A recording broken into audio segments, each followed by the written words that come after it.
Eficaçment. Senyor Hereu, estic anivellant els temps, perquè tots acabin parlant igual. Senyor Hereu. Molt bé. Nosaltres construïm una resposta progressista al gran repte de la seguretat.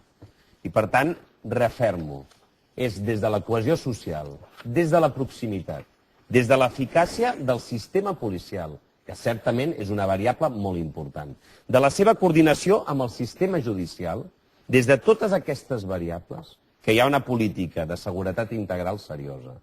Mirin, a mi no m'han de donar cap lliçó d'autoritat democràtica.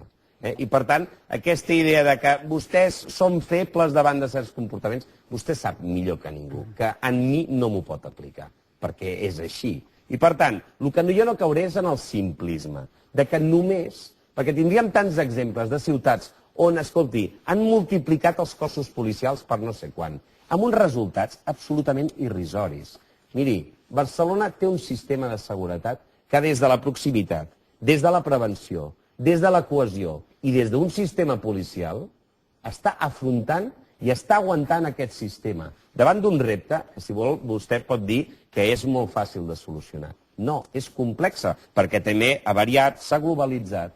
I, per tant, jo li dic que a mi tindrem una resposta adequada, feta des dels barris, amb totes aquestes variables que jo li he dit. Senyor Trias. Jo ho tinc molt clar, manquen Mossos d'Esquadra, manquen guàrdia urbanos, s'ha de fer la figura del guàrdia urbano de barri, i estic tan convençut d'això, i crec tant en això, que fixis, avui mateix, Comissions Obreres els hi explica i treu un informe dient que hi ha mancances greus a la guàrdia urbana. I vostès també són un altre tema que no se n'entenen, perquè estan cofois, estan satisfets del que fan. No, senyor, s'ha de donar resposta a aquesta necessitat amb una policia que sobretot sigui preventiva. Estic d'acord, el que s'ha de fer és prevenció, no acció o reacció. Però, escolti, això exigeix posar els elements necessaris i manar-los bé. Hem d'acabar aquest capítol perquè hem d'acabar el debat. Els dono, 20 segons a cada un abans de fer l'última roda perquè puguin demanar directament el vot. Senyor Portabella. Que hi hagi el concepte de seguretat té una part de vincle amb el nombre d'agents de la policia, però no es pot reduir a això exclusivament, perquè el que és més important és compartir un projecte en comú entre totes les persones que viuen en una ciutat. I, per tant, és fonamental que hi hagi cohesió social i que la gent s'identifiqui amb la ciutat, s'identifiqui amb el barri, trobi punts d'anclatge i estigui orgullós d'estar a viure en aquella ciutat, sigui quina sigui la de Catalunya, i de tenir la capacitat de sentir-se copartícip del projecte col·lectiu. Barcelona ha baixat la Guàrdia en Seguretat. No tan sols no s'ha incrementat la plantilla de la Guàrdia Urbana, sinó que les prioritats dels últims anys de la policia municipal, dirigida pel senyor Jordi Hereu, ha estat més centrada en imposar més de 1.100.000 multes de trànsit a l'any, que no pas en detenir delinqüència, i per això li donava la dada que l'últim any que va dirigir la policia municipal va practicar un 18% menys de detencions quan la delinqüència s'havia disparat.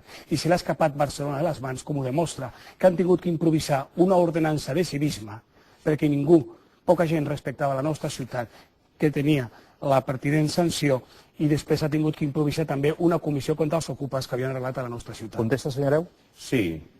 Miri, el desenvolupament social i econòmic d'aquesta ciutat seria inimaginable si aquesta ciutat se'ns hagués anat de les mans. I, per tant, davant d'un repte hi ha polítiques actives de seguretat. Senyora Mayol, senyor Trias. Miri, jo, si sóc alcaldessa, senyor Fernández Díaz, derogaré la part de l'ordenança de civisme que fa referència a fenòmenos socials com el sense sostre i la prostitució.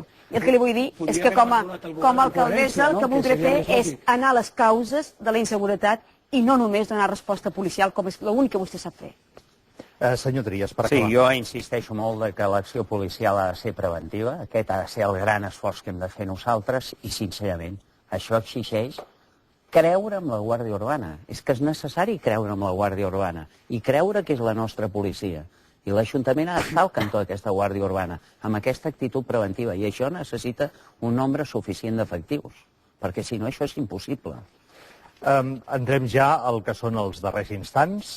En aquests moments els puc garantir que tots i cadascun de vostès han parlat exactament al mateix temps. 10 segons amunt, 10 segons avall, que espero que no me'l tinguin en compte. Perquè a més sé de la seva generositat i aprofito per agrair-los la seva col·laboració perquè m'ho han fet molt fàcil. Disposen ara cadascun de vostès de 30 segons per demanar directament el vot. Senyora Mayol. No, jo el que vull fer, gràcies senyor Conill, jo el que vull fer és donar les gràcies a la gent que ens ha estat mirant, Per nosaltres és encoratjador saber que hi ha persones que volen escoltar el nostre debat. Jo espero que haguem estat capaços de posar una mica de llum en el que són les nostres propostes, a com pensem que s'ha de construir Barcelona de portes endins, i si això ha estat així, doncs els agraeixo que m'hagin deixat d'entrar a casa seva i haurem avançat una mica més amb el que per mi és important, que és compartir i estar més a prop de vostès. Gràcies per la seva atenció. Senyor Portabella. Miri, abans que res, el que demanaria a la gent és que anés a votar. Perquè si va a votar, les ciutats s'enforteixen, Catalunya s'enforteix i la societat s'enforteix. I especialment els joves, aquells que poden independitzar-se per primera vegada, que poden votar per primera vegada i poden participar de la construcció de la societat. I crec també que des d'Esquerra Republicana de Catalunya plantegem un projecte de sobiranisme útil, d'un sobiranisme que té polítiques de detall i alhora també té la construcció dels grans anhels de llibertat de la nació. Senyor Fernández Díaz. Barcelona és una gran ciutat de la que tots ens sentim molt orgullosos, però com totes les coses que s'estimen de bo a la vida, s'ha de cuidar. I el tripartit no ha tingut prou cura d'ella. Jo crec que és factible una Barcelona millor, més ordenada, més segura, amb més sentit social.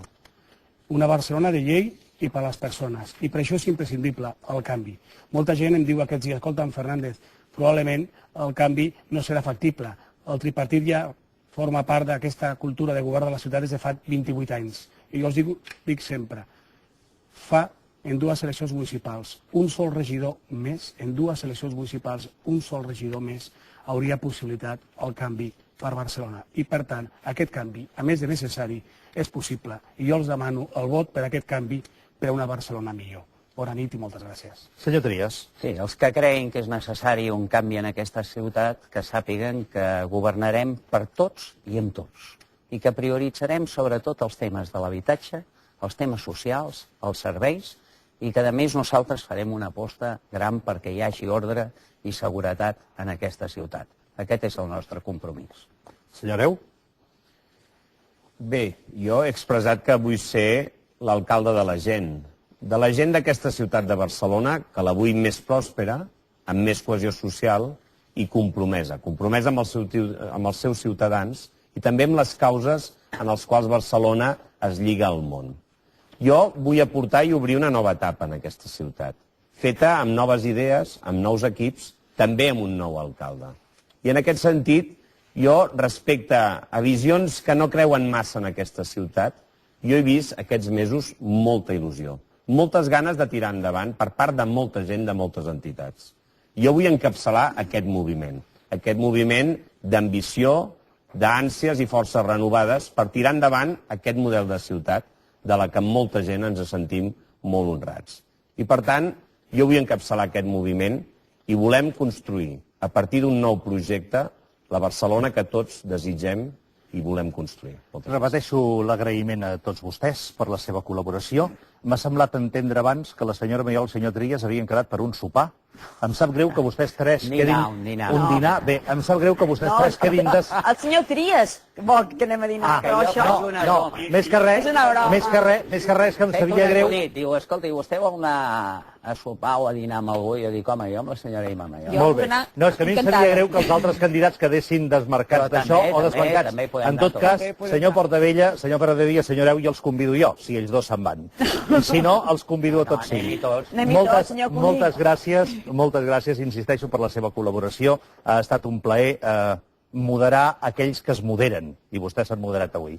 Moltes gràcies, senyores i senyors. Permetin-me que el darrer agraïment sigui per Barcelona Televisió, que ha tingut la gentilesa d'acollir-nos en l'emissió d'aquest debat, únic debat als candidata a l'alcaldia de l'Ajuntament de Barcelona en plena campanya electoral. Tot això ha estat possible gràcies a l'esforç d'un equip humà i tècnic realment important, suma dels valors de Barcelona Televisió i de Televisió de Catalunya. Un debat que han pogut també seguir gràcies per la seva col·laboració a través de Catalunya Informació i de Com Ràdio. Fins a la propera ocasió, bona nit i molta sort.